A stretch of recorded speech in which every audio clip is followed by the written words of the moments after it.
क्लासरा साहब ना सिर्फ भारत ने जो क्लेम्स किए उसको रिफ्यूट किया, बल्कि वहाँ पर जो पाकिस्तान के पास सबूत है, जो भारत बीजेपी लेड जो इंडियन गवर्नमेंट है उसने जिस किस्म की इन्वॉल्वमेंट की है, जिस किस्म की कार्रवाइयाँ या वारदातें की है, ना सिर्फ पाकिस्तान में बल्कि दुनिया भर में, उसको भी प्रूफ्स के साथ जो है वो रखा है। तो एक कॉम्प्रिहेंसिव डिटेल जो है वो प्रेसर थी। आपका क्या टेक है इसमें?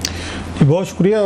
इसमें दो तीन चीज़ें हैं, अगर इसको मैंने सम अप करना है before going into the detail, हालांकि पहले बंदा डिटेल बताता है फिर सम अप करता है, तो पाकिस्तान ने आज जो अपनी पॉलिसी रखी है वो कहते हैं कैरेट एंड स्टिक पॉलिसी, और तीन चार चीज़ें इसमें आपको नज़र आती हैं। इस पूरी जो प्रेशर हुआ है आप इसमें देखें, मतलब बहुत सारे इंडियन, अगर हम पॉइंट ऑफ व्यू से इसको देखना शुरू करें, क्योंकि it meant for the Indians and international community, जो मुझे समझ आई है पाकिस्तानियों से ज़्यादा ये बाहर के मुल्कों के लिए या डिप्लोमेट्स के लिए या इवन इंडियंस के लिए ये मतलब एड्रेस किया जा रहा था। उसमें एक तो ये था कि उसमें इसको इंडियन देखे गए एज एन अपीजमेंट के तौर पर या इसको एक्सप्लेनेशन के तौर पर, कि पाकिस्तान ने हमें वजाहत देने की कोशिश की है कि हमारे फ़लाँ चीज़ें जो आप हम पे इल्ज़ामात लगा रहे हैं हम इसमें नहीं हैं, नंबर वन। और अपना फैक्ट्स बेस्ड इन्होंने बैठ के चीज़ें एक क्रोनोलॉजिकली जिस तरह उन्होंने डेवलप की हैं, एंड आई मस्ट से इट वाज इफेक्टिवली डन। मैंने सारी प्रेस कॉन्फ्रेंस देखी है कि जो अपना केस पाकिस्तान ने पेश किया है, it was very strong case. Even Indians में भी अगर सेनर एलिमेंट्स बैठे हुए हैं इस्टेब्लिशमेंट में या हुकूमत में या मीडिया में या सिविल सोसाइटी में, I hope there are plenty, तो वो इस चीज़ को अप्रिशिएट करेंगे कि जो पाकिस्तान ने चीज़ें बताई हैं वहाँ पे वो लॉजिकली आपको अपील भी करती हैं कि ऐसे ही हुआ होगा जैसे वहाँ पाकिस्तान ने आज बताया है। और प्लस उसके साथ ही उन्होंने वो स्टिक वाला काम भी किया है कि अपीजमेंट को कमज़ोरी ना समझा जाए। हमारे इस खित्ते का मसला है ये, इस पूरे हिंदुस्तान पाकिस्तान का, एशिया का, कि कोई शरीफ आदमी आपको टक्कर जाए, कोई जेंटलमैन टक्कर जाए, तो उसको हम ना बुज़दिली और उसको हम मतलब उसके साथ अटैच कर लेते हैं कि ये तो कवर्ड है, ये तो डरता है, ये मुझे वजाहतें दे रहा है, मुझे ये बैठ के मतलब एक अपीज़ करने की कोशिश कर रहे हैं, मुझे ठंडा करने की कोशिश कर रहे हैं ताकि मैं इसको चपेटे ना मारूँ, मैं इस पर हमला ना हो। ये हमारी सोच है। जेंटलमैन को हम इस तरह ट्रीट करते हैं, आगे से कोई बदमाश टक्कर जाए तो फिर हम जरा और रवैया इख्तियार करते हैं, फिर सलाम सलूट मारते हैं। मतलब मैं अक्सर, हमारे कई सारे इंडियन दोस्त भी हैं, उनसे बातचीत भी होती रहती है, अभी भी होती रहती है, तो मैं उनसे ये बात कह रहा था, एक इंडियन दोस्त है, मैं कि बात सुने, ये सारा एग्रेशन आपने हमारे लिए रखा हुआ है। चलो हमारा ये क्रॉस बॉर्डर, हमारे अंदर भी गलतियां हैं, बहुत सारे प्रॉब्लम है, मान लिया मैंने कहा फेयर इनफ, हम जी दुनिया के सबसे बुरे लोग होंगे, हम जी गलत लोग हैं, मान लिया जी, सारे आपकी बातें ठीक होंगी। यही इसी तरह का मैं कि चाइना के साथ आप ट्रीट क्यों नहीं करते? बिल्कुल ये चाइना के साथ, लद्दाख में मैं कि हमारे साथ कोई जंग तो आए सच नहीं हुआ। लास्ट जंग जो हुई थी हमारी 99 में हुई थी, कारगिल पे हुई थी, और उसमें हमारे ज़्यादा फौजी जो हैं शहीद हुए थे, जिनको जनाब मुशर्रफ एंड कंपनी नहीं मानते थे। हमारी फॉल्ट थी, हम आज भी मानते हैं, हमारे इतनी करेज है हमारी सोसाइटी में, जमहूरियत में, या हमारे यहाँ हमारे लोग आज भी कहते हैं कि कारगिल हमने गलत किया था, नहीं होना चाहिए था। जनाब मुशर्रफ पे सवालात उठे, हमारे पोलिटिकल लीड ने उठाया, उसको सैक किया गया, इवन प्राइम मिनिस्टर ने सैक किया, जिसके कंसिक्वेंसेस फेस किए, वट एवर हुआ, लेकिन हुए ना, इस चीज़ को मानते हैं। लद्दाख में मैंने इतनी सारी आपकी वहाँ पे लड़ाई हुई है, फाइट्स हुई हैं, बहुत सारे इंडियन फौजी जो हैं उन्होंने जाने उनकी गई है उस कन्फ्लिक्ट में। इस तरह का एटीट्यूड आपके मीडिया का या पॉलिटिकल एलीट का या आपकी हुकूमतों का उधर तो नहीं होता। मैं कि वही वाली बात है ना, पावरफुल है ना, चाइना के साथ तो बचने की कोशिश करते हैं। अच्छा, चाइना और ये इंडिया की एक और बड़ा इंटरेस्टिंग रिलेशन है जो हमारे साथ नहीं है, कि चाइना और इंडिया जब भी एंगेज होते हैं बॉर्डर पर, उन पर तो मसले, हमारे तो बॉर्डर के मसले होते हैं ना, बॉर्डर पर और होते हैं, LOC से बॉर्डर प्रॉब्लम हमारा डिस्प्यूट है। ये चाइना और इंडिया की कभी भी कोई नहीं कहता कि न्यूक्लियर वार हो जाएगी, एक दूसरे को तबाह कर देंगे, बर्बाद कर। दोनों के पास एटम बम है, बहुत है न्यूक्लियर पावर्स, इंडिया भी हो और जो चाइना भी हो। वाइट्स एवरी टाइम के पाकिस्तान और इंडिया का कोई मसला शुरू होता है तो ये बात शुरू होना शुरू हो जाती है कि आप देखें कि ये दोनों न्यूक्लियर मुल्क हैं, तबाह कर देंगे, बर्बाद कर देंगे। White happen so. खैर वो इसमें पाकिस्तान का भी है कि हम जो समझते हैं कि इंडियन आर्मी इतनी बड़ी ह्यूज है साइज में या बाकी चीज़ों में, कन्वेंशनल वार जो है एक स्टेज तक तो लड़ी जा सकती है, लेकिन अगर कहीं पाकिस्तान फील करेगा कि हमारी इंटेग्रिटी, हमारी सॉवरेनिटी, हम खुद खतरे में हैं, तो फिर वो जाएंगे अपने जो लास्ट ऑप्शन डिफेंस के लिए, फिर सारी चीज़ें की जाती हैं। शायद इसलिए भी मेरा ख्याल है दुनिया भर में ये चीज़ और तरीके से समझी जाती है कि पाकिस्तान और इंडिया की वो जो दुश्मनी जो है वो चाइना और इंडिया की दुश्मनी से बड़ी समझी जाती है। No coming to the point, जहाँ पे जो असल चीज़ थी जहाँ कहने वाली, कि इस वक्त आज उन्होंने जो केस अपना दिया है, अपीजमेंट भी की है, उनको एक्सप्लेनेशन भी दी है पाकिस्तान ने, और मैं नहीं समझता ये कोई बुरी बात है, ये कमज़ोरी नहीं है हमारी। अगर मैंने कोई गलत काम नहीं किया और मुझ पर इल्ज़ाम लगना शुरू हो जाए, अदालत में आप क्या करते हैं? अदालत में तो यही करते हैं ना, यू अपेयर बिफोर ए जज, आप अपना एक डिफेंस करते हैं, वकील करते हैं, अपनी साइड ऑफ द स्टोरी बताते हैं, जिस पर जरा वगैरह करें उस पर फैसला होता है। सो अपनी साइड ऑफ द स्टोरी देने में कोई हर्ज नहीं होती, अपना पॉइंट ऑफ व्यू देने में, किसी को समझाने में। अगर समझाने से मामला टल सकता है तो इसको मेरा नहीं ख्याल है इसको कमज़ोरी समझा जाए। अगरचे इंडियन मोस्टली जो है यही करने की कोशिश करेंगे, वो इसको एक कमज़ोरी समझेंगे कि पाकिस्तान ने बैठ के हमें वजाहतें दी हैं या दुनिया को वजाहतें दे रहे हैं, लेकिन ये हो सकता है कि इंडिया को इसको कमज़ोरी समझे। लेकिन इंटरनेशनल कम्युनिटी जो है ना, जो इस वक्त लग रहा है, वो पाकिस्तान के पॉइंट ऑफ व्यू के साथ ज़्यादा खड़ी है और इंडिया को इस बात का एहसास है, इसलिए इंडियंस ने यूनिलैटरली तौर पर कोई अटैक नहीं किया। अदरवाइज 7-8 दिन बड़े होते हैं, जितनी हाइप क्रिएट की गई थी पब्लिक में, मीडिया में, लोगों में, पॉलिटिशियंस में, सब ने कि बस अभी टैंक पर चढ़ो और पहुँच जाओ। तो वो चीज़ जो है ना, वो थोड़ी सी वो हुई है वहाँ पर, वो उनको भी समझ आ रही है कि दुनिया के जो अहम मुल्क हैं, जो मैटर करते हैं, इंडिया के लिए भी करते हैं, पाकिस्तान के लिए चलो सारे करते हैं, अमेरिकन करते हैं, सऊदीज करते हैं, कतर करता है, दुबई करता है, या इसके बाद ईरान है, तुर्की, चलो तुर्की हमारे साथ ज़्यादा उनके हैं, वो हो गए। उसके बाद चाइना ने, इन तमाम सुपर पावर्स ने ये बात की है, वो चाइना हूँ, अमेरिका हूँ, कि भाई साहब पहले इन्वेस्टिगेशन करें। सो पाकिस्तान का पॉइंट ऑफ व्यू, मेरा ये ख्याल है, ज़्यादा सीरियसली लिया गया है और इसको समझा गया, जिसकी वजह से इंडियन जो है बैक फुट पे गए हैं। इसीलिए स्टिक का इस्तेमाल भी किया गया। आप सवाल कर लें, फिर मैं बताता हूँ स्टिक क्या है। तो ये क्योंकि आपने इंटरनेशनल कम्युनिटी का जिक्र किया, तो मैं उसी पे थोड़ा और ये पूछना चाहूँगी कि आपके ख्याल में ये एक इफेक्टिव प्रेशर थी इन टर्म्स ऑफ दैट कि चलो इंडिया को तो हम एक्सप्लेन कर रहे हैं, लेकिन एक्चुअली में इंटरनेशनल कम्युनिटी, क्योंकि हमने बहुत सारे प्रूफ्स भी, जैसा मैंने कहा, दिखाए, बहुत सारे सबूत थे, कुछ कॉल्स थी जो हमने दिखाई कि वहाँ किस तरह से स्टेट स्पॉन्सर जो है वो टेररिज्म कैरी आउट होती है।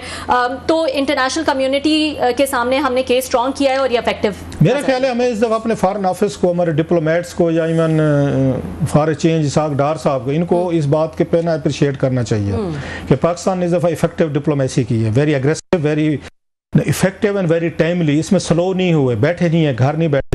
होता है ना कि खैर है, जंग बढ़ेगी तो दुनिया के मुल्क आ जाएंगे, छुड़ा ही लेंगे ना। पहले तो ये कुछ होता है ना, हम पहलवान लड़ते हैं, एक दूसरे के गिरबाने पकड़ते हैं, ये पकड़ते हैं, जो ही मुक्के मारने का टाइम आता है दुनिया के लोग आ जाते हैं हाथ पे, भाई जाने दें यार, माफ़ कर दें, छोड़ दें।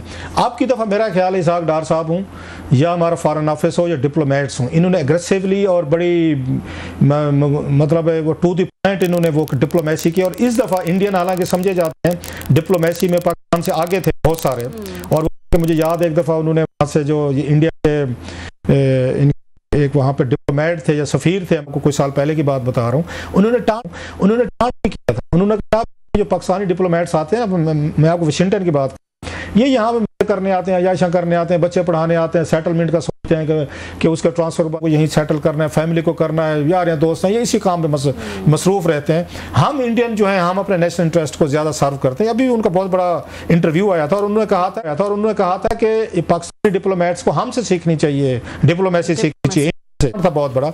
आपकी दफ़ा इस मामले में मैंने देखा कि पाकिस्तानी डिप्लोमेट्स जो हैं वो उन्होंने बहुत सारे ये रिजल्ट्स अचीव किए हैं, वो चाहे फॉरेन ऑफिस ने, उनके डिप्लोमेट्स ने किए हैं, डार साहब ने पर्सनली तौर पर एफर्ट्स किए हैं। इस दफ़ा माहौल और जो ये फ़ज़ा बनी हुई है ना, वो इंडिया के उन नैरेटिव के ख़िलाफ़ है जो इंडिया ने नैरेटिव बिल्ड किया था अगेंस्ट पाकिस्तान के, पाकिस्तान ही कसूरवार है, हर दफ़ा हम ही यूजुअल सस्पेक्ट के तौर पर पकड़े जाते हैं। दुनिया में कहीं भी चोरी डाका होना तो हम भी शक होते हैं, नहीं यही होंगे और कोई नहीं होगा। ये भी हमारी एक बदकिस्मती है, रेपुटेशन है ना, बाज़ दफ़ा रेपुटेशन बड़ी आपके पीछे लगी जाते, वो नहीं छोड़ती आपकी। सो एक चीज तो ये थी कि इस दफा इंटरनेशनल कम्युनिटी जो है, अभी अमेरिकन का रिस्पांस देखना, अमेरिकन रिस्पांस मैटर लार। अभी उनके वाइस प्रेसिडेंट वहां पे थे, अमेरिका ने अभी ट्रेड डील्स वो कर रहे थे, इनके मुआहदे कर रहे हैं। फिर इलॉन मस्क साहब के बहुत बड़े लंबे प्लान है, इंडिया के अपने बड़े लंबे प्लान है, बहुत बड़ी इकॉनमी उन्होंने बनना है। उन्होंने अपने आप को मतलब अगले कुछ सालों में दुनिया की नंबर 1 इकॉनमी के तौर पर देखते हैं। अब नंबर 1 इकॉनमी छोड़ के IPL आपके यहाँ चल रहा है, इतना बड़ा बिग इवेंट है कॉर्पोरेट सेक्टर का, IPL को भी छोड़ दें आप, उनके साथ ये पूरी दुनिया के साथ जो ट्रेड डील्स हो रही हैं आपकी, इंडिया के साथ हो रही हैं और मुल्कों के साथ, उनको छोड़ दें। और आप कहें जी पाकिस्तान को हमने सबक सिखाना है। जो बात आज उन्होंने की है दैट वाज वेरी पर्टिनेंट, जो मैं वो स्टिक की बात कर रहा था जनरल शरीफ साहब ने, वो बड़ा इंतहा मीनिंगफुल और वेरी मतलब वो डीप उनका वो कमेंट था। उन्होंने जनरल साहब ने कहा कि जनाब जंग शुरू करने का ऑप्शन इनिशिएटिव जो है वो तो इंडिया के पास है, as and when they like fair enough वो स्ट्राइक कर सकते हैं, लेकिन फिर उसके बाद वो जंग कब और कैसे खत्म होगी, किन हालात में होगी, वो फिर हमारा चॉइस है। तो इसलिए मैं वो जो कोट आपको अक्सर मैं कहते रहता हूँ, जब से मामला शुरू हुआ मैं एक कोट हमेशा कहता होता हूँ, वो मैं ये कि जनाब आप अपनी मर्जी से जंग शुरू कर सकते हैं, अपनी मर्जी से जंग आप ख़त्म नहीं कर सकते। अब इंडिया जो है वो फुल फ्लैज वार की तरफ वो नहीं जा रहा, ये बड़ा क्लियर हो गया। इंडियन खुद भी कह रहे हैं, जब से प्राइम मिनिस्टर मोदी साहब ने लास्ट नहीं तो उनकी खबर आई है कि इंडियन उन्होंने ये फोर्सेस को ये पावर दे दी हैं कि आप लोग जो है ना फैसला कर लें कि कब करना है। हाँ। तो बहुत सारे इंडियन एनालिस्ट ये बात कह रहे हैं कि इसका मतलब है कि फुल स्केल वार नहीं होगी, ये उन पे है कि झड़पें होंगी, LOC पे लड़ लो, लाहौर बॉर्डर पे कर लें, सियालकोट वो राजस्थान भावलपुर बॉर्डर मिलता है, या और कुछ जहाँ जहाँ नारोवाल वगैरह के साइड पे शक्करगढ़ वगैरह यहाँ पे जहाँ पे फायरिंग अभी तो शुरू भी हो गया, तो रोज़ाना खबरें लगती रहेंगी, आज बॉर्डर पे फौजियों को झड़प हुई है, तो आज इतने कैजुअल्टीज़ हुई हैं, उनकी हुई, हमने फलां चौकी पे कब्जा कर लिया, फलां हमने चौकी बंकर तबाह कर लिया। ये हफ्ता 2 हफ्ता खबरें चलेंगी, वो भी ठंडे पड़ जाएंगे, हमारा भी काम ठंडा हो जाएगा, कोई और मसले की तरफ चल पड़ेंगे।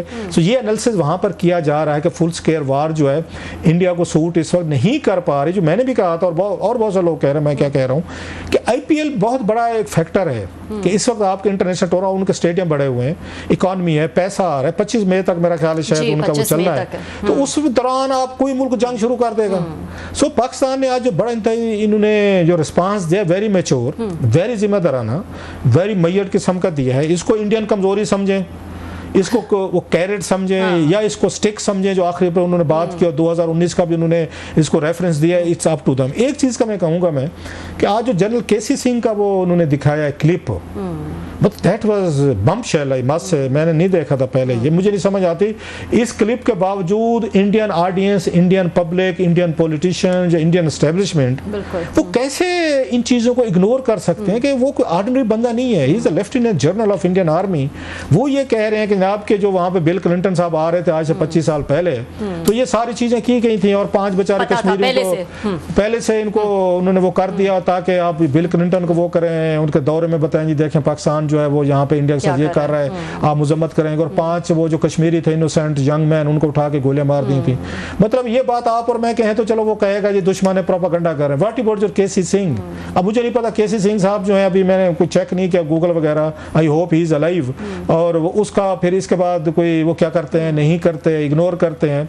But it was sort of very effective, मुझसे अगर पूछें, लॉजिकल भी थी, कॉम्प्रिहेंसिव भी थी, इंफॉर्मेटिव भी थी, और बैलेंस भी थी। इंडिया को दोस्ती की या तो नहीं कहूँगा, लेकिन उनको एक ऑलिव ब्रांच भी ऑफर की गई है कि हम इसके लिए तैयार हैं, मतलब इंक्वायरी के लिए तैयार हैं, इंटरनेशनल कोई हम इस पे कोई आर्बिट्रेशन के लिए भी तैयार हैं। सो इस दफ़ा मुख्तलिफ हुआ है, मैं समझता हूँ, कोई वो नहीं रखा गया और एग्रेसिव और प्रोएक्टिव अप्रोच रही है। ऐसा नहीं है जैसा कि आपने कहा कि बैठ के हम सोचते रहें कि अब कुछ होगा तो फिर करेंगे। फॉरेन चेंज हमें थोड़ा सा या ज्यादा हमें फॉरेन ऑफिस को वो करना चाहिए। बल्कि मुझे इसलिए भी कह रहा हूँ कि जब लास्ट टाइम 2019 में हुआ था तो उस वक्त भी जनरल बाजवा साहब ने बाद में कहा था, बल्कि मुझे याद इमरान खान साहब की मुलाकात हुई थी हम एंकर से, सहाफ़ियों से, तो शाहमुद कुरैशी से खुश नहीं थे। ये मैं नहीं कह रहा, फिर लोग कहेंगे आप बात कर रहे हैं। जितने एंकर्स मौजूद थे ना इस जंग के बाद जो 2019 वाली थी, उसके बाद खान साहब ने सहाफ़ियों को बुलाया था, एंकर्स को बुलाया था, उसमें वो शाहमुद कुरैशी से को खुश नहीं थे कि ढूंढ रहे थे रात को जनाब किधर है, फॉरेन ऑफिस खुलाओ, पता करो कौन कहाँ पे है, सोया हुआ है, जागा हुआ है। सो बड़ा लेट हुआ था, तो इमरान खान साहब कहते मुझे खुद फिर इन्वॉल्व होना पड़ा, जनरल बाजवा साहब को खुद इन्वॉल्व होना पड़ा। अब की दफ़ा ये नहीं सुन रहे कि शहबाज शरीफ साहब इन्वॉल्व हुए हैं, जनाब मुनीर इन्वॉल्व हुए हैं, फलाना इन्वॉल्व हुआ है। आपकी दफा हमें सीधा लग रहा है कि फॉरेन ऑफिस खुद इन्वॉल्व है, और फॉरेन ऑफिस या फॉरेन मिनिस्टर डार साहब जो हैं खुद चीजों को मैनेज कर रहे हैं और प्रोएक्टिवली कर रहे हैं। तो खान साहब ने उस वक्त कहा था कि उस वक्त के फॉरेन ऑफिस से शाहमुद कुरैशी से ये खुश नहीं थे। ये बहुत सारे एंकर्स हमारे दोस्त गवाह हैं जो उन्होंने बात की थी। अच्छा, तो ये फिर आपने ये बात की है तो एक मुझे सवाल याद आ गया प्रेसर में कि किसी ने पूछा कि इसहाक डार साहब से कि शहबाज शरीफ साहब उस तरह से लीड नहीं करे जिस तरह से करना चाहिए। आप अग्री करते हैं इस चीज़ से कि कौम को इन कॉन्फिडेंस लें, खिताब करें, वो भी अग्रेसिव और प्रोएक्टिव नजर आए? वाकई ये बात है? मेरा ये ख्याल है कि पाकिस्तान क्योंकि एक चीज़ वो कर चुका है, फैसला कर चुका है कि जंग हमने नहीं शुरू करनी। हाँ। जब हमने शुरू नहीं करनी तो हम जंगी माहौल क्यों बनाएं? That's very natural thing too, मतलब इससे हाँ आपने हाइप क्रिएट करनी है, जंगी माहौल। इंडिया ने क्योंकि अटैक करना है, इंडिया ने हमारे ऊपर, वो कहते हैं हम हमला करेंगे, उन्होंने अपने मीडिया को भी तैयार करना है, अपनी आवाम को भी करना है, सबको करना है। सो उनको हाइप क्रिएट करते, सूट करते कि रोजाना के बुनियाद पर प्राइम मिनिस्टर मोदी साहब ये कर रहे हैं, ये अमित शाह साहब ये कर रहे हैं, आर्मी चीफ ये कर रहे हैं, तबाह बर्बाद कर फला। हमें ये बात नहीं सूट करती भी इस वक्त प्राइम मिनिस्टर क्यों खिताब करें। इस वक्त आप एक नॉर्मल सा पाकिस्तान है, नॉर्मल सी जिंदगी गुजर रही है, खा पी रहे हैं, मजे कर रहे हैं, जुगते लग रही है, मीम बन रहे हैं दूसरे के साथ, मतलब आप चाहते हैं कि मीम बार है। सो पाकिस्तानी इस वक्त चिल कर रहे हैं। जब पाकिस्तानी कौम चिल कर रही है, बिजनेस एज यूजुअल है, आप जरूरी पैनिक, जब आप ऊपर टॉप पे जाएंगे, मैं तो कहता हूँ इट्स गुड फॉर चेंज कि फॉरेन ऑफिस लेवल पे डिप्लोमेटिकली अपनी चीजें हैंडल की। मिलिट्री ने हैंडल करनी है, बाकी वो मिलिट्री अपनी तैयारी मुकम्मल रखे, मुकम्मल है वो कहते हैं। तो हमें क्या जरूरत है कि शहबाज शरीफ साहब हैं, जंगी माहौल पैदा करें, तकरीरें करें, मैडम नूर जहां साहबा के उनके गाने हम चलाना शुरू कर दें, और 1965 71 या वट एवर जो भी वार थी उसका क्यों करें भाई। इसलिए मेरा नहीं ख्याल शहबाज शरीफ साहब को इस वक्त एक्टिव प्रोएक्टिव होने की जरूरत है। May be he might be behind the scenes, हो सकता है वो भी राब्ते कर रहे हो, वो भी बातचीत हो रही हो, लेकिन अगर डार साहब बीइंग डिप्टी प्राइम मिनिस्टर वो इन चीजों को हैंडल कर रहे हैं। और मैं समझता हूं, हालांकि I have been very critical of Dar साहब, एवरीबॉडी नोज, बड़ी स्टोरीज भी की, वो भी कभी हमसे मिलना पसंद ही नहीं करेंगे, इतनी सारी खबरें और उन पर स्कैंडल किए हुए मैंने। लेकिन even then I would say कि इसाक डार साहब ने इन द गिवन सिचुएशन बेहतर परफॉर्म किया, और बेहतर उनकी हमें हैंडलिंग ऑफ इंटरनेशनल अफेयर्स या इंडिया को हैंडल करना हो, और बड़े अच्छे तरीके से उन्होंने इंटरनेशनल सपोर्ट भी गैदर की है, और उन्होंने अपने फॉरेन ऑफिस को भी यूज किया है, और भारत को वो डिफेंस पे लेकर गए हैं, डिफेंसिव हुआ इंडिया।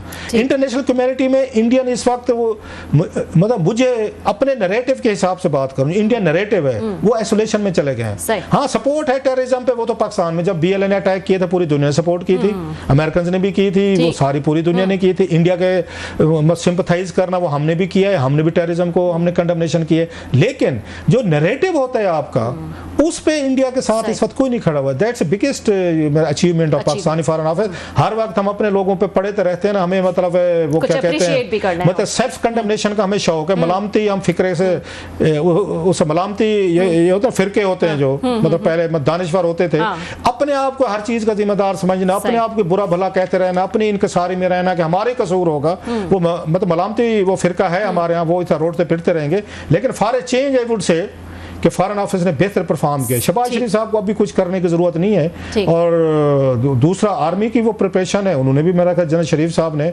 बड़े एक सटल तरीके से, बगैर इमोशनल हुए, बगैर मतलब कोई जज्बाती हुए, बड़ा कूल काम तरीके से जो मैसेजिंग करनी थी, बड़े अच्छे तरीके से मेरा ख्याल it was done in a very professional way. बिल्कुल, और यहाँ तक कहा कि हम रिस्ट्रेंट दिखाएंगे फॉर ग्लोबल पीस, लेकिन अगर कोई कार्रवाई होगी तो हम भी जो है वो जवाब देंगे, और एक स्ट्रॉन्ग जो है वो जवाब देंगे।